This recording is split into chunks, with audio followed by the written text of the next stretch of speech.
samaan ng tao sa baba niyo. Kung walang malabas sa TV ang Korea, wala rin pupuntang turista. Diba? Kaya, kuhanan na naman kami. Kalahati lang. Isa, dalawa, tatlo. Okay.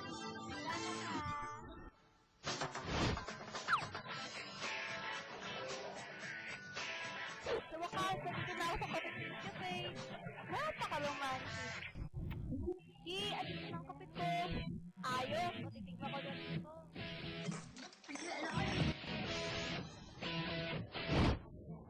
Bakit mo ko sinusundan? Ito kasi ang unang beses sa itong bansa. Kaya mo lang akong sumama. Hindi natin kailangan alamin ang pangalan ng sinisan. Bakit? Pag kailangan natin ang sinisan, kailangan natin alam na nararamdaman ng bawat isa. Bakit? Pag masama, hindi ka makagalit, ha? Bigote, malaki tenga, walang dibdib, maiksi binti, maduming siko, malaki puwet, may timtuhod mo ang unggoy. Galit ka? Hindi ah. Ang saya nito ah.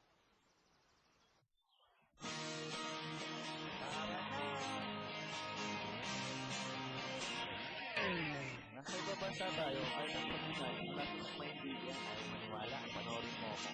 Sir, pwede po ba niyo mapit dito? Yung pagkain nyo, napakapangit ang lasa. Kailangan ko kumamit ng banyo, sabihin lang ako ah.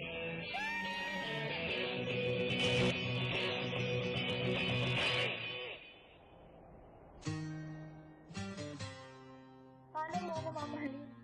Wala nga tayo sa isa't isa. Hiniling mo nga ng pangalan ko eh. Basta nalaman ko lang. Kapag kasama kita, napakasaya ko.